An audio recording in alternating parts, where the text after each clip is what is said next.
Bueno, Señor, muchas gracias. Dios les bendiga a todos, hermanos. Invito que por favor, pero brevemente o rápidamente vayamos a primer libro de Samuel, capítulo 30, versículos 23 y 24. Repito, primer libro de Samuel, capítulo 30, versículos 23 y 24. Leo. Y David dijo, no hagáis eso, hermanos míos, de lo que nos ha dado Jehová, quien nos ha guardado y ha entregado en nuestras manos a los merodeadores que vinieron contra nosotros. ¿Y quién nos escuchará en este caso? Porque conforme a la parte del que desciende a la batalla, así ha de ser la parte del que queda con el bagaje, les tocará parte igual. Amén. Este capítulo 30, muy hermoso, que habla de la forma como Dios trajo a David de regreso de su comunión, como David dio pasos de acercamiento al Señor. El título de este devocional es La guerra contra el egoísmo. Se, se define. Nuestro primer versículo habla de que es Dios quien nos guarda, es Dios quien nos da, es Dios quien nos libra del peligro. Entonces, a manera de contexto, de preámbulo, para poder entender el versículo, quiero referirme a todo el capítulo 30. Pues este capítulo relata la condición en que se encontraba la ciudad de Ciclac, o el pueblo en que David vivía temporalmente, cuando él y sus hombres llegaron a ella después de haber sido despedidos por Aquis, que era el rey de Gat, un filisteo. Esta ciudad estaba completamente destruida por el fuego y sus familias habían sido llevadas cautivas por los amalecitas. Esto provocó no solo un lamento general de David y sus hombres, sino que también un motín y muchas murmuraciones entre los hombres de David, hasta el punto de que querían apedrear. Eso lo dice el versículo 1 al 6.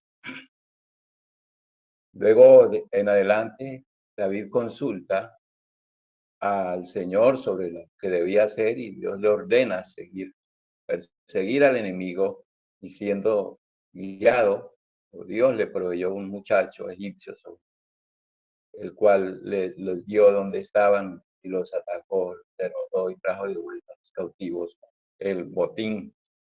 Eso está en el versículo 7 al 20.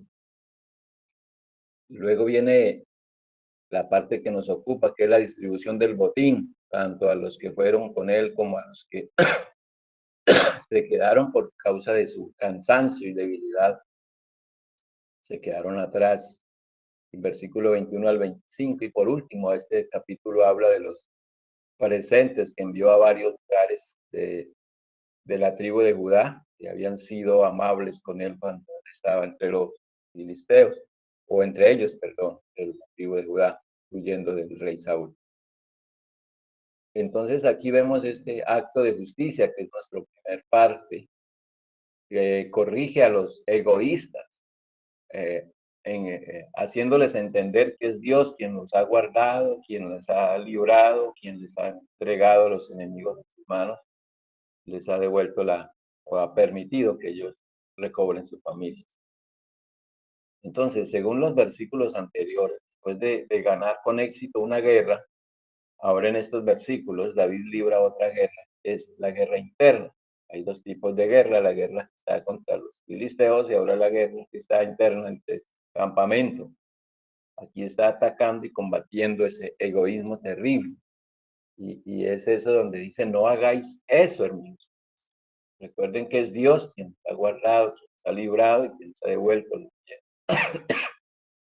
Entonces, después de corregir, él establece el principio de equidad y justicia, que los soldados que van a la batalla y se quedan cuidando el equipaje deben recibir exactamente la misma porción del botín esperado.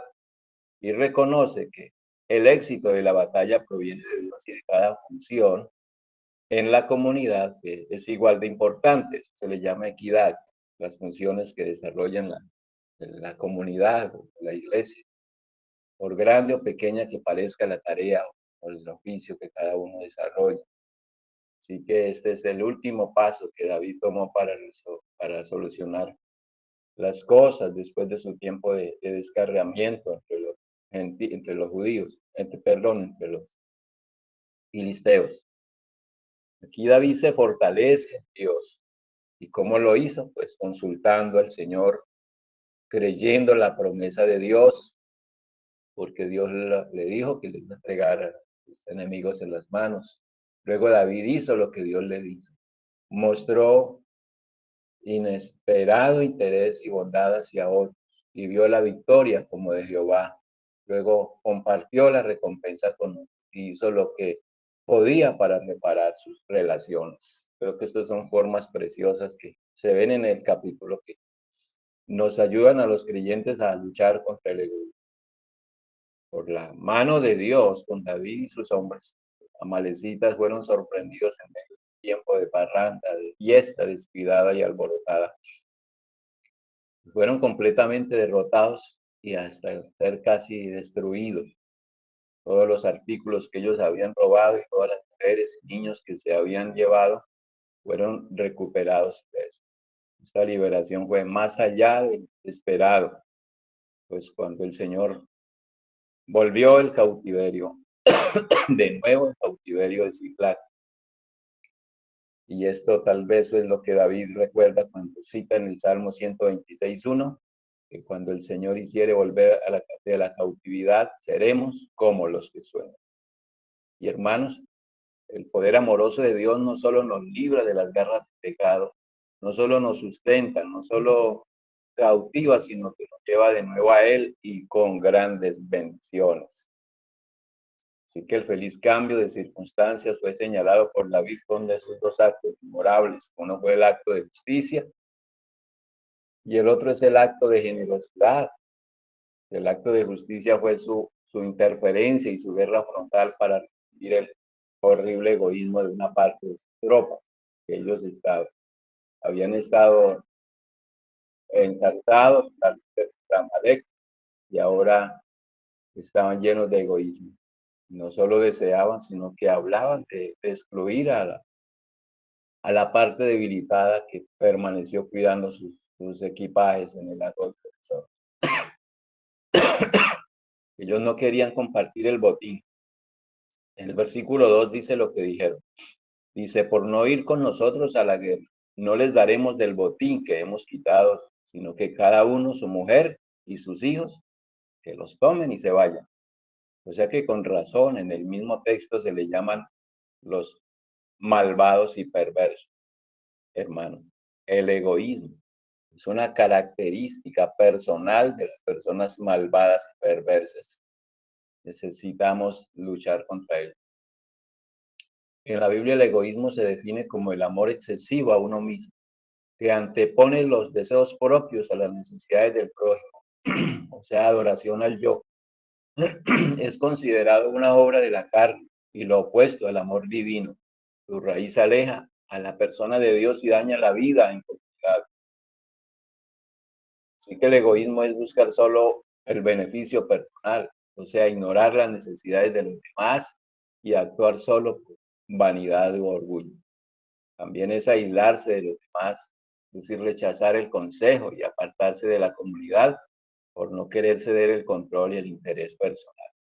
También es usar los recursos solo para placeres propios, acumular bienes, gastar los recursos en caprichos personales sin mostrar compasión por los que sufren, por los que están en desventaja económica o física. Y pelear por ambición personal, es decir, por conseguir y acumular, generar contiendas, discusiones y divisiones por buscar el reconocimiento o la superioridad.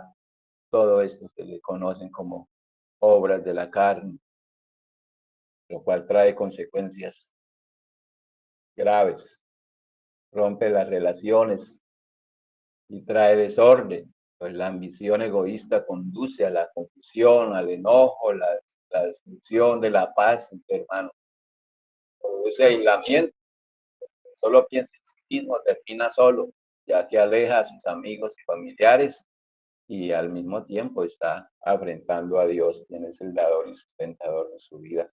Estorba la oración de esta manera, pues las peticiones hechas con fines puramente egoístas no tienen la respuesta espiritual favorable de parte de Dios. Aleja de Dios completamente. Entonces, esa actitud centrada en el ego es contraria al fruto del Espíritu y obstaculiza una vida que agrada al Señor. Sin duda, estos hombres estaban cargados de egoísmo, se habían sido infectados por él, pues ellos habían sido más fuertes en las quejas contra David y habían hablado hasta de apedrear cuando se enteraron de la pérdida en Ciclac. Así que los hombres que se quejan demasiado antes de buscar fuerzas en Dios y consultar a Dios son generalmente hombres perversos, egoístas y malvados. Estos hombres se opusieron a la propuesta de David de compartir el botín con todo el cuerpo de sus seguidores.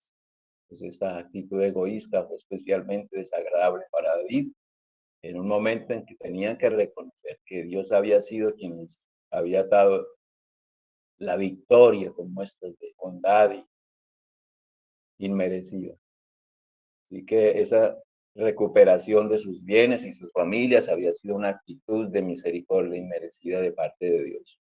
La actitud fue del mismo tipo del acto del siervo implacable de la parábola en Mateo, que aunque perdonado por sus 10,000 talentos, se abalanzó con una ferocidad sin apelativo sobre el consiervo que le debía solo 100 denarios. La Biblia rechaza el egoísmo porque va en contra del amor al prójimo y la humildad. En la Sagrada Escritura, Dios demanda de sus siervos no solo buscar solo su propio bien, sino ayudar a los demás con un corazón limpio y con un corazón generoso. Hermanos, en Filipenses 2, versículo 3 al 4, hay una verdad muy maravillosa. Dios nos demanda que no hagamos nada por egoísmo o vanidad, sino más bien con humildad, considerando a los demás como superiores a nosotros mismos. Que nadie busque sus propios intereses, sino los del prójimo. La justicia y el egoísmo se combaten con equidad y generosidad. En nuestra actualidad se requiere de varias personas para promocionar los servicios de apoyo necesarios para cada uno de los soldados en la batalla.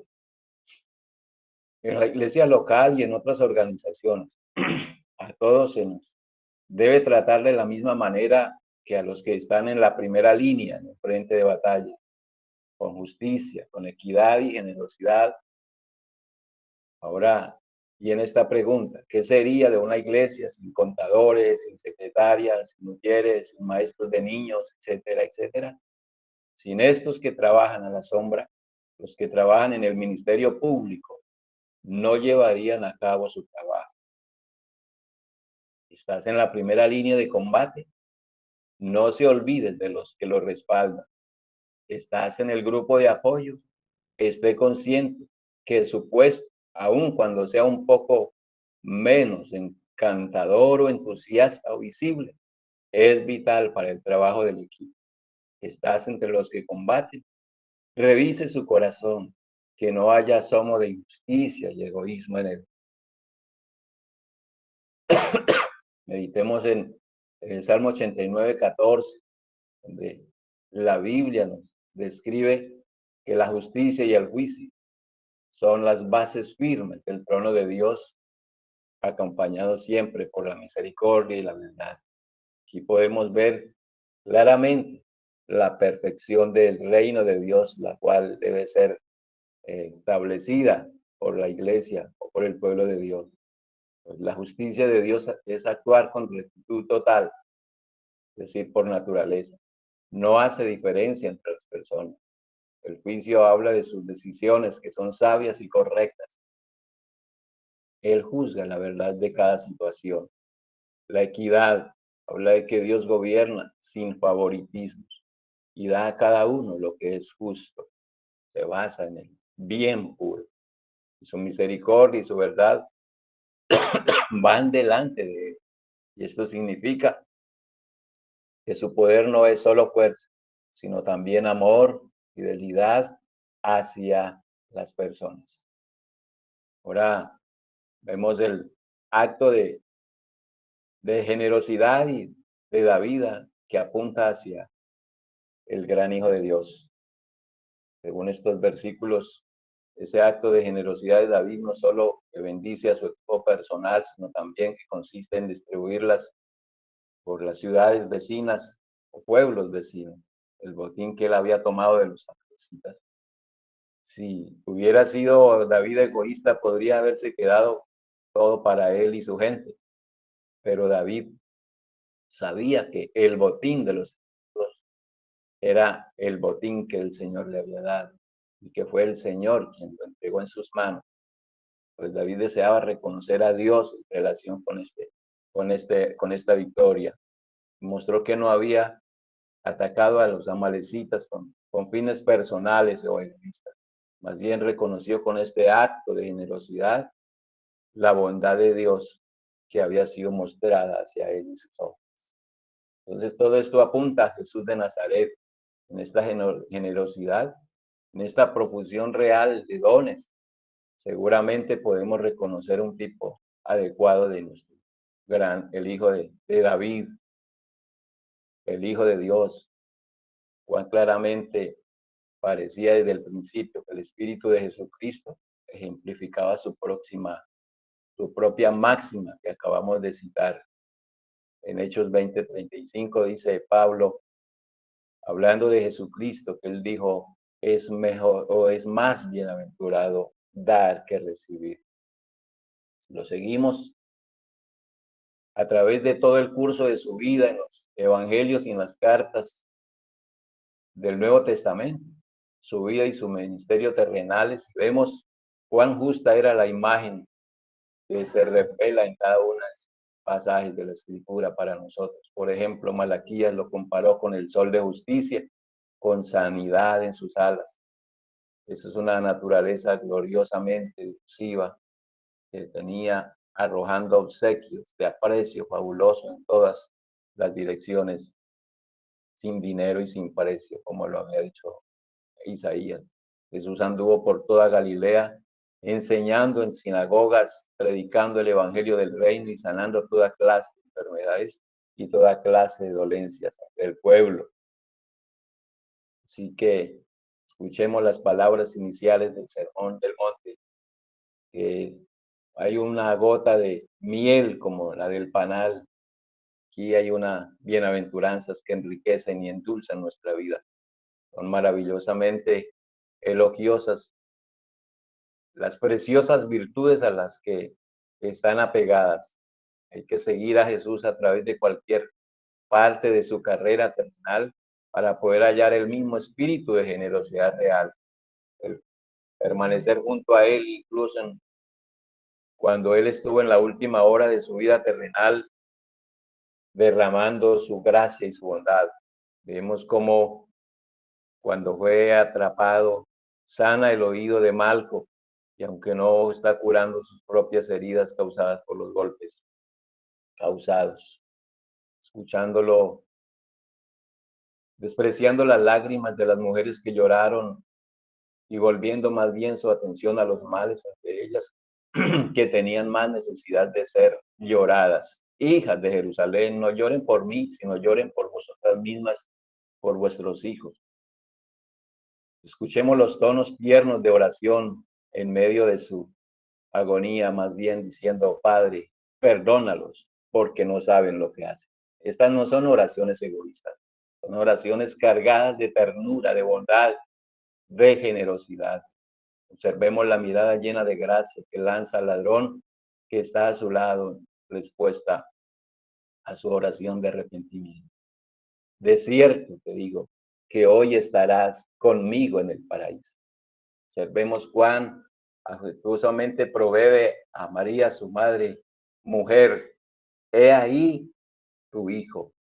Mirámoslo después de su reacción diciendo a María que llora, mujer, ¿por qué lloras? Así que contemos la multitud de peces que ha traído a las redes de sus discípulos en señal de riquezas espirituales y fijémonos en el día de Pentecostés, cuán ricamente desde su trono en gloria derrama el Espíritu Santo y anima a miles juntamente con el aliento de vida espiritual. Y dice Efesios 4:8, has ascendido a lo alto, has llevado cautiva la cautividad y has recibido dones para los hombres.